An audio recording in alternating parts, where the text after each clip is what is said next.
Bermuda triangle, मिथक, रहस्य और सच्चाई। समुद्र सदियों से इंसान के लिए एक आईना रहा है, जिसमें उसकी जिज्ञासा भी दिखती है और उसका डर भी। ये विशाल है, गहरा है और अक्सर अनिश्चित है। इसी अनिश्चितता ने समय के साथ समुद्र से जुड़ी अनगिनत कहानियों को जन्म दिया। राक्षसों की, शापित रास्तों की और गायब हो जाने वाले जहाज़ों की। इन सब में सबसे ज्यादा चर्चित नाम बन गया बरमूडा ट्रायंगल। आमतौर पर बरमूडा ट्रायंगल को अटलांटिक महासागर का वो क्षेत्र माना जाता है जो मियामी, बरमूडा और सैन जुआन के बीच पड़ता है।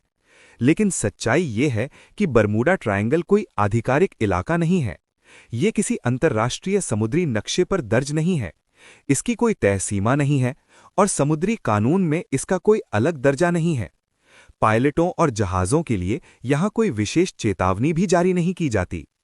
फिर भी ये जगह दुनिया की सबसे रहस्यमयी जगहों में गिनी जाती है। इसका कारण समुद्र नहीं, बल्कि इंसान की सोच है। इंसान अज्ञात से डरता है। जब किसी घटना की पूरी जानकारी नहीं मिलती तो दिमाग खाली नहीं रहता। वो अपने आप अनुमान, पैटर्न और कहानियां बना लेता है।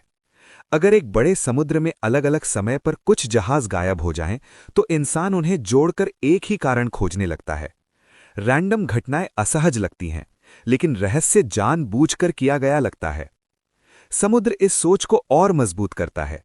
जमीन पर सबूत मिल जाते हैं, लेकिन समुद्र में मलबा डूब जाता है।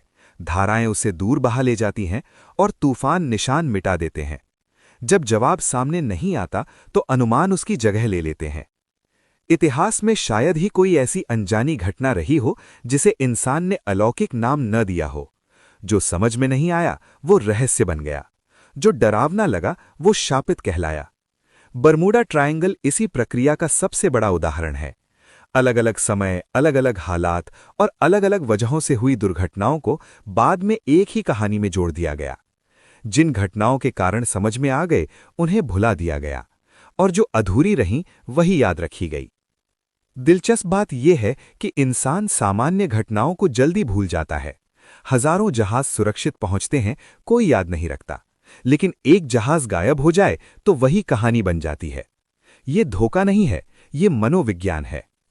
प्राचीन समय में जब न सैटेलाइट थे, न जीपीएस और न मौसम की सही जानकारी, तब समुद्र पूरी तरह कल्पना की दुनिया था। नाविक सितारों, अनुभव और विश्वास के सहारे यात्रा करते थे। तूफान आए तो उन्हें सजा माना गया, भंवर दिखे तो उन्हें अंडरवर्ल्ड का रास्ता समझा गया। कई सभ्यताओं में यह भी माना जाता था कि समुद्र के पार दुनिया का अंत है। लेकिन एक बहुत अहम तथ्य है, किसी भी प्राचीन नक्शे, ग्रंथ या समुद्री रिकॉर्ड में बरमूडा ट्रायंगल का नाम या वैसा कोई विशेष इलाका दर्ज नहीं है। ग्रीक, रोमन, अरब और यूरोपीय लेखों में खतरनाक समुद्रों का जिक्र जरूर है, लेकिन इस क्षेत्र को कभी अलग या शापित नहीं बताया गया। अगर ये जगह सच में असामान्य होती तो प्राचीन सभ्यताएं जरूर इसका जिक्र करतीं, लेकिन ऐसा नहीं है। 1492 में कोलंबस की यात्रा को अक्सर बरमूडा ट्रायंगल के रहस्य से जोड़ा जाता है। कहा जाता है कि उसने कंपस में अजीब बदलाव देखे, लेकिन असलियत यह है कि उस समय लोगों को यह नहीं पता था कि चुंबकीय उत्तर और असली उत्तर अलग होते हैं। आज इसे मैग्नेटिक डेक्लिनेशन कहा जाता है, जो पूरी दुनिया में पाया जाता है। उस दौर में नेविगेशन के उपकरण बहुत सीमित थे। लॉन्गिट्यूड सही से मापा नहीं जा सकता था। छोटी सी गलती जहाज को बहुत दूर भटका सकती थी। इन सामान्य वैज्ञानिक कमियों को बाद में रहस्य बना दिया गया। 18वीं और 19वीं सदी में जब वैश्विक व्यापार बढ़ा तो अटलांटिक महासागर दुनिया का सबसे व्यस्त समुद्री रास्ता बन गया। आज जिस इलाके को बरमूडा ट्रायंगल कहा जाता है, वही सबसे ज्यादा इस्तेमाल होने लगा। जहां ट्रैफिक ज्यादा होता है, वहां दुर्घटनाएं भी ज्यादा होती हैं। ये सामान्य बात है, लेकिन लेखकों ने ये नहीं देखा कि कितने जहाज सुरक्षित निकले। यहीं से डेविल्स ट्रायंगल जैसे डरावने नाम चलन में आए। अखबारों के दौर में सनसनी बिकने लगी। जहाज डूबा तो खबर बनी, जांच में कारण मिला तो उसे छापा नहीं गया। यही मीडिया माहौल आगे चलकर बरमूडा ट्रायंगल की नींव बना। 1918 में यूएसएस साइक्लॉप्स नाम का जहाज 309 लोगों के साथ गायब हो गया। ये अमेरिकी नौसेना की सबसे बड़ी गैर युद्ध दुर्घटना थी। लेकिन जांच में सामने आया कि जहाज ओवरलोड था, हालत खराब थी और मौसम बहुत खराब था। फिर भी मलबा न मिलने की वजह से ये घटना रहस्य बन गई। असल में गल्फ स्ट्रीम जैसी तेज समुद्री धाराएं मलबे को बहुत दूर तक बहा ले जाती हैं। ये इलाका हरिकेन जोन में भी आता है। पुराने समय में न मौसम की चेतावनी थी न जीपीएस। इंसानी गलती आम थी और समुद्र ऐसी गलती माफ नहीं करता। 1950 और 60 के दशक में कुछ लेखकों ने इन सभी घटनाओं को जोड़कर एक नाम दिया, बरमूडा ट्रायंगल। ये नाम वैज्ञानिकों ने नहीं, किताबों ने दिया। लेकिन सरकारी रिकॉर्ड साफ है। नेवी और कोस्ट गार्ड दोनों मानते हैं कि इस इलाके में दुर्घटनाओं की दर दुनिया के किसी और समुद्री इलाके से ज्यादा नहीं है। बीमा कंपनियां भी इसे ज्यादा जोखिम वाला क्षेत्र नहीं मानती। तो फिर सवाल यही है कि अगर विज्ञान, तर्क और रिकॉर्ड सब कुछ समझा देते हैं तो ये कहानी आज भी जिंदा क्यों है? क्योंकि इंसान सच से ज्यादा रहस्य पर भरोसा करना चाहता है।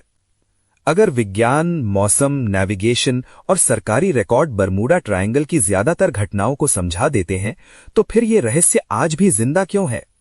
इस सवाल का जवाब हमें 20वीं सदी की सबसे चर्चित घटना तक ले जाता है, फ्लाइट 19। 1945 में अमेरिकी नौसेना के 5 ट्रेनिंग विमान फ्लोरिडा से एक सामान्य अभ्यास उड़ान पर निकले। मौसम ठीक था, विमान सही हालत में थे और ये रूट पहले भी कई बार उड़ाया जा चुका था। लेकिन कुछ घंटों बाद संपर्क टूट गया। 5 विमान कभी वापस नहीं लौटे। यहीं से बरमूडा ट्रायंगल की कहानी ने असली रफ्तार पकड़ी।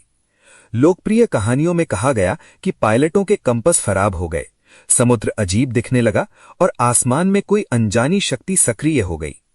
लेकिन असली रिकॉर्ड कुछ और बताते हैं। फ्लाइट 19 के लीड पायलट को रास्ते को लेकर भ्रम हो गया था। उन्होंने गलती से मान लिया कि वो फ्लोरिडा कीज के ऊपर हैं, जबकि वो असल में बहामास के पास थे। इस भ्रम की वजह से उन्होंने विमानों को गलत दिशा में मोड़ दिया और वो खुले समुद्र की ओर चले गए।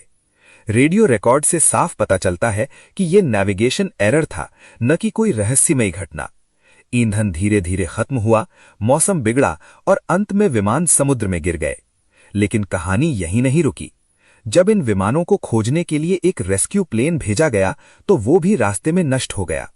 इस घटना को भी रहस्य बताया गया। असलियत ये थी कि वो विमान टेक ऑफ के कुछ देर बाद ही हवा में फट गया था। उसका कारण था फ्यूअल वेपर एक्सप्लोजन।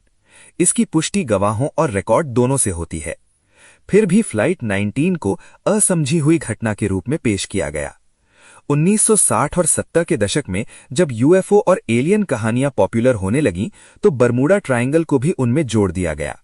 कहा गया कि यहां एलियन जहाजों को उठा लेते हैं या फिर ये कोई टाइम पोर्टल है जहां समय रुक जाता है। लेकिन न तो किसी रडार रिकॉर्ड में ऐसा कुछ मिला, न ही किसी सैटेलाइट डेटा में। कुछ लोगों ने दावा किया कि बरमूडा ट्रायंगल के नीचे अटलांटिस नाम की खोई हुई सभ्यता है जिसकी तकनीक आज भी सक्रिय है। ये विचार प्लेटो की एक दार्शनिक कहानी से निकला, लेकिन आज तक इसके पक्ष में कोई भूवैज्ञानिक या पुरातात्विक सबूत नहीं मिला। एक और थ्योरी सामने आई, मीथेन गैस की। कहा गया कि समुद्र के नीचे से निकलने वाली गैस जहाजों को डुबो देती है। हालांकि मीथेन कुछ समुद्री इलाकों में पाई जाती है, लेकिन बरमूडा ट्रायंगल में इसे बड़े पैमाने पर साबित नहीं किया जा सका। आधुनिक तकनीक ने इस रहस्य की सबसे बड़ी परीक्षा ली। आज हर जहाज जीपीएस से ट्रैक होता है, हर विमान रडार और सैटेलाइट से जुड़ा होता है। अगर बरमूडा ट्रायंगल सच में असामान्य होता तो आधुनिक दौर में भी वहां अजीब घटनाएं होती, लेकिन ऐसा नहीं है। आज बरमूडा ट्रायंगल के ऊपर से हजारों विमान उड़ते हैं, हजारों जहाज उस रास्ते से गुजरते हैं और वे सुरक्षित अपने गंतव्य तक पहुंचते हैं। बीमा कंपनियां भी इस इलाके को ज्यादा जोखिम वाला क्षेत्र नहीं मानती। अगर यहां सच में कोई अलौकिक खतरा होता तो बीमा दरें सबसे पहले बढ़ती। कई जहाज जिन्हें सालों तक गायब माना गया, बाद में समुद्र की गहराइयों में मिल गए। कुछ मामलों में यह भी पता चला कि उनकी लोकेशन गलत दर्ज की गई थी। तो फिर सवाल यही है कि बरमूडा ट्रायंगल की कहानी अब भी जिंदा क्यों है? क्योंकि रहस्य सच से ज्यादा रोमांचक होता है। क्योंकि इंसान उन कहानियों पर विश्वास करना चाहता है जो ये कहें कि दुनिया में अभी भी कुछ अनजाना बाकी है। लेकिन विज्ञान हमें एक साफ निष्कर्ष तक पहुंचाता है। बरमूडा ट्रायंगल कोई शापित जगह नहीं है। वहां कोई एलियन नहीं है, कोई टाइम पोर्टल नहीं है, कोई अलौकिक शक्ति काम नहीं करती।